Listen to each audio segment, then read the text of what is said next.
My name is Libby McCready, and I want to thank you so much for joining us this morning for this episode of Coffee and Conversations. You know, this is our 7th episode, and the guests have all been incredible, and they just keep getting better and better and better. So thank you so much for joining us this morning. I am super excited to introduce a fellow who I have known for a few years, Tim Riesterer. Tim and I have worked together in my past job, adding value to the sales conversation. Tim is the Chief Growth Officer for Corporate Visions. He is the Chief Visionary for Business to Business Decision Labs. He is an author of 4 books. He is an international keynote speaker, a fantastic facilitator. He is a singer as well. I don't want to say too much about Tim before bringing him on. So, Tim, welcome. Hey, Libby. Yeah, I messed up your title. Chief Strategy Officer. That's it. I have made up titles anyways, so it doesn't matter. I'll take whatever you say. But I appreciate that warm and like little over the top introduction, but it's great to be here. Well, you got to start these things off with a little bit of over the topness, right? Right. Yeah, people stick a little longer when hyperbole is in the air. So exactly. So I know a lot of you know to bring your own coffee, but you also need to grab one of these because there is a lot of information that's going to be shared. And I suppose one of these pieces of paper to go with it. There's going to be a lot of information shared this morning that you are going to be able to not only think about, but execute on. And my promise is you can execute on some of this stuff today and it will create an impact. So that's a pretty good promise, right, Tim? Yeah, I'm ready too. So I get my pen, I get my paper. Awesome. Good. So I'm gonna just say a few things, and I have to look at my notes because there is so much to say. So you are you're a person, but you run a research company, a training company, a content creation company. You work with sales, you work with marketing, and you work with product teams. I don't think anybody does what you do as comprehensively as you do it. And I know for a fact, having been a sales trainer for 20 years and having spent 10 years prior to that in marketing, nobody does it as well as you. And at the heart of all of it is a passion for creating value for buyers so that they will do more business with you. So welcome sellers, welcome sales leaders, welcome marketers. This is not about you today. This is about the people you're talking to so that you can impact your bottom line. And it's all based in science. That's the beautiful thing. So let's start there. You use the term decision science. Tell us exactly what that means. Yeah, it's. I think it's a real term. It's the triangulation of multiple sort of behavioral sciences.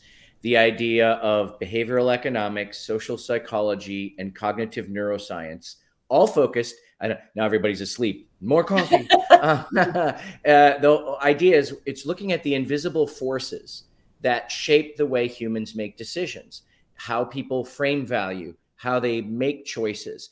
And we study that on behalf of the B2B seller and buyer relationship, not the B2C. But it turns out the buyers in B2B are also human. And so the study of human decision making is actually really helpful. And it's enlightening to B2B because B2B tends to get caught up all in their stuff, their products, and so this is like, ooh, it's refreshing because I forgot that the person on the other side of the screen from me is a human making decisions in the same way as all humans do. So it's fascinating to study it and purposefully do it on behalf of the B2B customer conversation. And, we talk about study and, having been a sales trainer, specifically in investment management, in asset management businesses, the products themselves are complex. And so a lot of time and effort is spent on understanding the product, and studying the product. but I don't know a lot of salespeople other than, the high performers who study their sales skills, who study themselves in the buyer-seller interaction. And you've got some pretty interesting research, at the core of everything that you do about what buyers are actually looking for. And it's not product knowledge. So tell us about that. Yeah, well, I'm going to give everybody a quick exercise. So that you ask them to have their pen and Yes. paper. I'm going to have you write down 3 numbers across the board. So write down the number 103, then write down the number 12, and then the number 88. 103, 12, and 88. Okay. These tell a story that I think are really, it translates really well to selling. 103 stands for 103 million hands of online poker. So if you play online poker, I do not, they study everything about that. There's a ton of data. Next to the number 12, put a percentage sign. Only 12% of the time does the best hand win. Shocker, because if I did play poker, I'm sure I'd be praying to the poker gods, please give me the best hand. But it turns out the best hand does not guarantee a win. 88% of the time, the best player wins. The one who they said understands the psychology of the moment and then tells a good story and has the right skills. And when I think about people knowing their products, loving their products, wanting better products because maybe the product, if it was just a little bit better, would win the day. This study tells me what I think is also true in sales. You have a good product. It's a fine product. It doesn't guarantee a win. You, with your lips moving, guarantee the win. And so like poker, psychology, story, and skills, selling's about psychology, story, and skills. And that's when you said, let's focus on the way you engage with the customer versus the product you're selling. That's the difference maker. So you are the last bastion of competitive differentiation when your lips are moving. So that's what I study. I'm fascinated. You said I study all these areas and look at all these areas. It can be pointed at one thing, this conversation, the dialogue, and how you can be remarkable, memorable, and motivating and helping a customer make a decision. I love it. I have not heard that number play before. No, well, see, you have an insider knowledge to know that was a number play, little technique that we teach that to make things sticky and memorable. If you just could boil your message down to 3 simple numbers and then tell a story around it, it's an attention grabber. And then, like you all took that note, you can now retell that story. You almost can't unhear it or unremember it. So yes, I just did use one of our techniques. And thank you. I am definitely using that story. So watch out. That's my gift to everybody today. Fantastic. And so if it's the best player, what is it in a business to business context that creates that? So what is it that buyers are actually looking for if it's not product. It's not the best hand? Yeah. So where can you add value is that, in fact, buyers have plenty of product information. They have too much product information. And the human condition known as status quo bias is your real enemy. It's not the competitor you're trying to defeat. It's the lack of willingness for anybody to change from what they're doing and do something different. So you have to think of inertia or gravity as your competition. And therefore, you need to understand how it works inside of the person that you're talking to, and then how you can defeat status quo bias. Because your job is really change management. It's not selling anything. And you're helping somebody see the need to change, the need to do something different. And then you help them see the need to do it with you. And so what we see is that in most customer prospect conversations, 60 to 80% of those that you think are going somewhere positive end up in no decision. And the reason they go to no decision is status quo bias won, you lost. Yeah. Yeah. That number, 60%, decide to make no decision, make no move, stay in status quo. That's really shocking. That makes the job of selling so incredibly hard and energy draining. You're Right. only, I mean, if your only hope is 40%, and that's if you get 100% of what you go after, Right. like those are pretty slim odds of Well, closing. what I would say is only 40% make a decision. That might not be all for you because you're all Right. of a sudden in a competitive scenario. So you're already, so the point being is if you go in assuming that everybody you're talking to already knows they want to change and they're just trying to figure out which product is best, you've assumed incorrectly. The vast majority, like I said, 60, in some industries up as high as 80%, are actually trying to figure out if they need to change. They're just, the reason they're meeting with you is to try and in some ways confirm if they're okay. And if you Mhm. just sort of jump in and start comparing your products to other products, in their mind they're looking and they're listening, but in their mind they're like, I don't know, that sounds like everything else. And if it sounds like everything else, there's just no reason to change to get more or less the same. So your Mhm. job is to help them see why their status quo is no longer acceptable and why they need to reconsider before you start telling them how great you are. Yeah. We could go, I mean, we could end this now. This is great value already. And the behavioral science around status quo bias, behavioral science and neuropsychology and cognitive, blah, blah.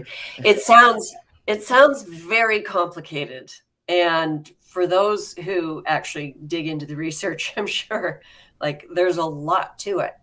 But you make it sound so simple, and it really is. So this idea that you were just talking about, when you all sound the same, your job is to make you sound different and create some Yeah. contrast between, not necessarily between you and your competitor, but between what you're doing now and what you could have. That's the important thing is contrast, that concept. So there's a ton of gobbledygooky science underneath the concept of contrast. But the contrast effect says that if this is what I'm doing today and this is what you're proposing I do tomorrow, if there's no contrast, if it looks the same, I won't change. I will not take the risk of change to get more or less the same. You have to show clear contrast. And the power of that is you have to show the contrast. Here's how it looks today. Here's what you're doing today. Here's what it feels like today. Here's what you're experiencing today, right? And here's what could go wrong, and here's what you're struggling with, and here's the opportunity you might be missing. And then you show them in contrast, and here's a different way, here's a better way, here's a clearly contrasting alternative to what you're doing today. And I always say that then value, the perception of value, lives in that contrast between current state and future state. The problem is most people come in with their solution like Mhm. they're like Mighty Mouse. Here I come to save the day, and the customer's like, I didn't know I needed saving, you know. And so the solution is not the hero of the story. The idea is you have to create that contrast between the two, current and future state, for them to even perceive there's enough value for them to take the risk of making a change. Mm-hmm. Mm-hmm. I'm hearing I'm hearing the great training that you gave me in all of what you're saying. So we're staying at a pretty high level this morning, but there are opportunities for the audience to dig in. And I want to talk a little bit about the research that you do. And this is not, so I said it at the beginning, I'm going to say it again.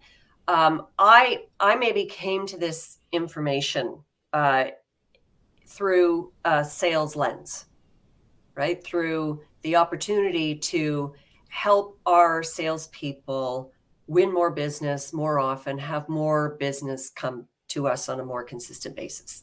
Right? That was the bottom line for me. But you speak to the marketers of the world and the folks who are talking about or positioning the product itself. Mm-hmm. So, you can't have one part of the company saying one thing and another part of the company saying something completely different. You have to bring these things together. And it's one of the things that's very unique about your organization is that you speak to all three folks. in the organization. And so, I'm going to read a list. So there is research available that you have done in your organization for buyer enablement, for customer acquisition, for customer expansion, so doing more with the same customer, for executive conversations when you're getting out to the, from the direct buyer and you're, now talking to the C-suite. That's a different conversation. For what inside sales need to do, which is very different from when you're out in the field. For the marketing folks themselves, core to the message itself. And of course, for where I came into play with you folks was with training and enablement. So there is a plethora, meaning a lot, of research. And, I've looked at a lot of it over the years. I went back, over the past week and a half or so while we've been, chatting about what we would talk about this morning.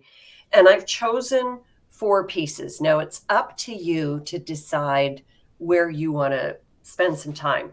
So I have one that probably speaks a lot to what the marketers would be doing. So what kind of content creates more opportunities? That's one. A second one, something near and dear to what I would support sales teams with, measuring the messaging impact of unconsidered needs. Quit coming in and saying to somebody, tell me all about your business, because you haven't earned the right for that. The third one, emotion and contrast in early stage messaging. This one, super cool stuff. Heat maps, brain waves, and all that kind of thing. And then the last one I chose was something that I think is maybe I'll call it new. I've tried it a couple of times, but standing out in the inbox, the neuroscience of selling with video email. So not just text, but video email. So are there any one of those that, or first of all, tell me a little bit about the way in which you decide as an organization what you're going to focus on for your research. And then let's dig into one or two of these depending on the time we have. All right.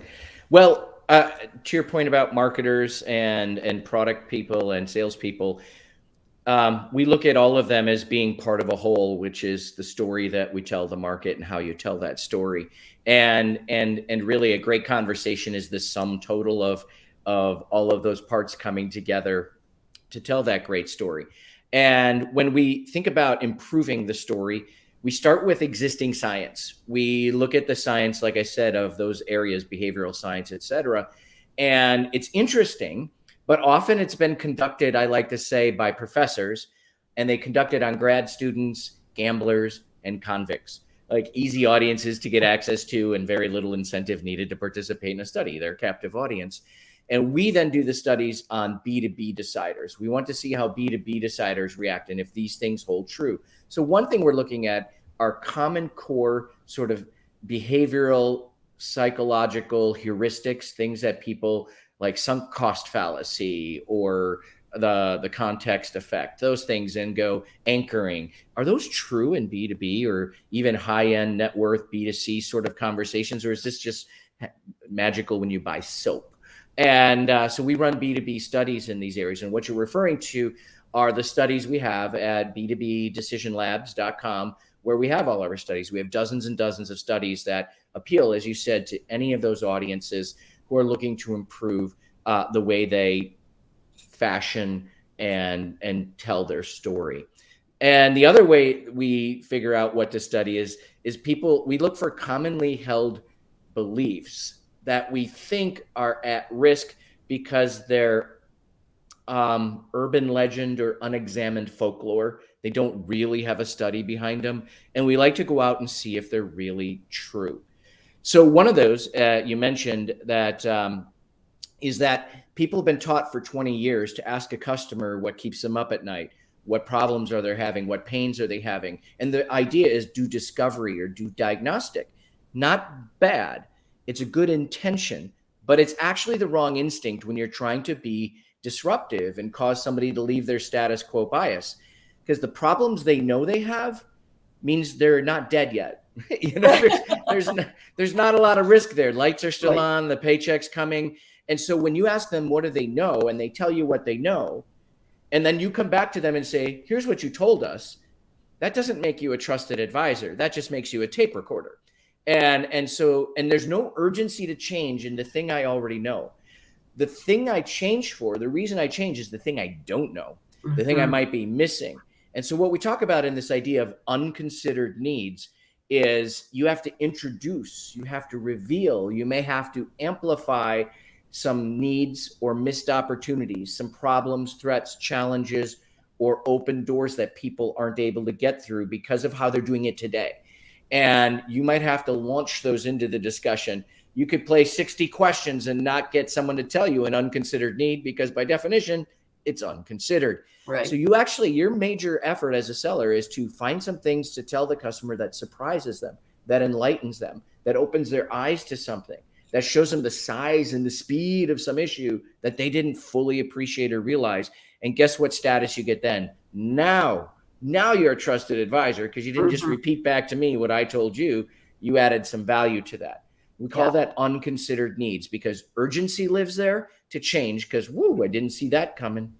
And the unconsidered need is something you have to be able to solve for. And that creates some sort of uniqueness. Oh, you do these things, but you also do this. And this is something I now realize I need because you told me about that. So it's a very virtuous opportunity to help the customer be smarter by introducing an unconsidered need. And where you put it into the conversation matters as well. Yeah, what we discovered is you have to open with an unconsidered need. And in fact, I often open many of my presentations with that number play, 103, 12, and 88, because I want companies to realize who are very product-centric, you shouldn't be product-centric, you need to be conversation-centric. Right. And that little number play is so memorable, and it sets up the rest of the discussion where they go, we put all this time into our products, and that's not the main difference maker here. And so my point being is opening hot with an unconsidered need gets somebody leaning into the conversation versus repeating back to them everything they already know that you told them, and then putting maybe the unconsidered need at the end going, and there's some other things we're going to want to talk to you about today. We tested unconsidered needs on the front, in the middle, and in the back. And they only have the effect you're looking for when you launch with them, you open with them, because it gets the customer leaning in and thinking differently about the problem and differently about you right from the go. Yeah. So, I mean, I can't believe that like the half hour is almost over. So this is just one example of the research that's available. And it's not just your opinion. Like sometimes you get into research and you're like, we were wrong, what we thought. And now here's what the research is telling us. And we move on. And there was a line, where did I put it? I think it was on the B2B website. And I'm just going to go to this page because I love the image of that. And this is like a real thing. If you're not testing, you're just guessing. And so it's not just situations in a laboratory, although this is very much a laboratory, and you actually put like caps on people and hook them up and have them read something or look at something. And what is it? It's like a heat map or something that... Well, we have EEG brainwave signals, and we're measuring people's how they feel about what they're looking at, their motivation, the working memory. We have eye tracking devices. That's where you get that heat map, so you can see where they're focusing, where their attention is going. We'll do facial recognition, skin response, galvanic skin response, ECG cables, and we're mixing and matching all of these signals to see how people respond to things at a subconscious level. Because what we find is surveys suck because people tell you things that they want to believe about themselves and really what they think you want to hear. But we want to get at not declared preference. We want revealed preference. And the thing about a lab experience is that you can get a revealed preference, how people are really feeling, how they're really responding at a level that sort of can get beneath the surface veneer. And organizations, this isn't just the sort of I don't know, intellectual research that you do on your own ideas.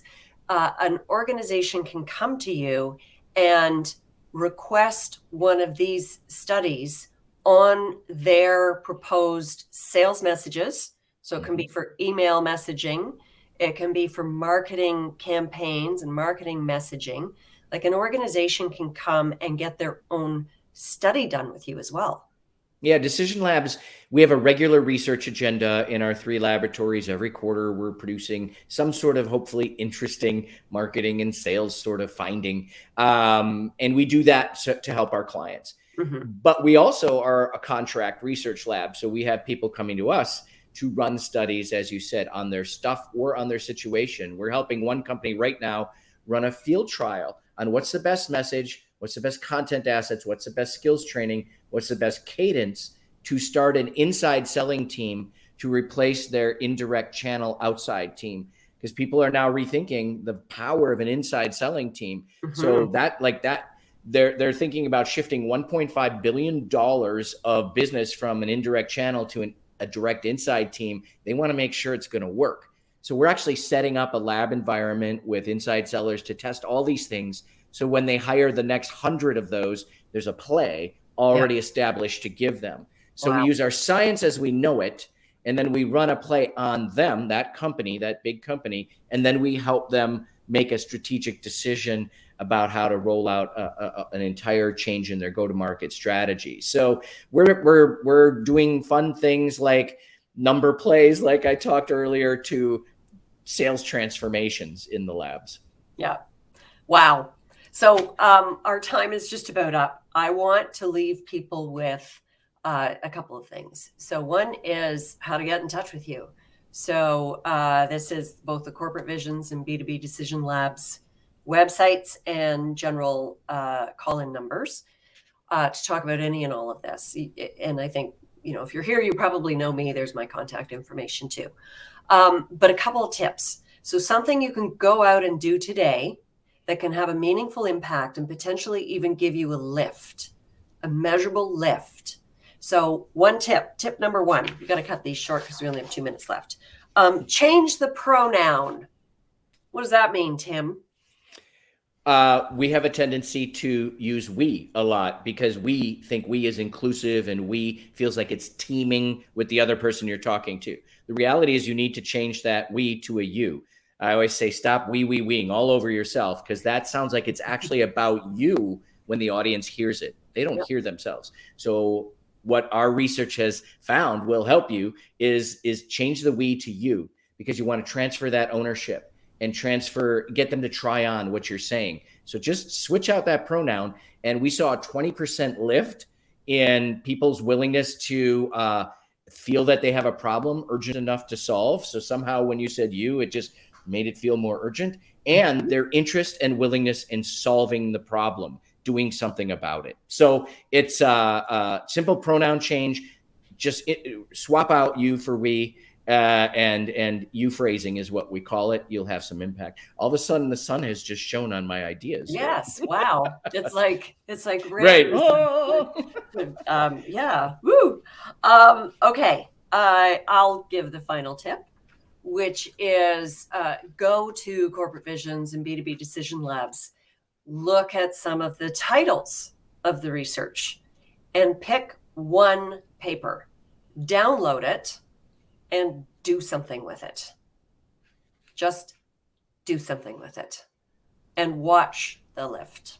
So Tim, we are out of time. Yeah, it was fun. And this has been great fun. Thank you so much for being my guest. Next time, we're going to dig in a little bit more to bringing your message to life with visuals with none other than Dan Rome, who is a visual storytelling authority and is about to launch his new book called Pop-Up Pitch. So that's going to be a great event on October 22nd. Tim, thank you so much for being here and taking the time to share all of your great insights with us today. And everyone, have a fantastic day and change that pronoun. Thanks, Tim. Thanks, Libby.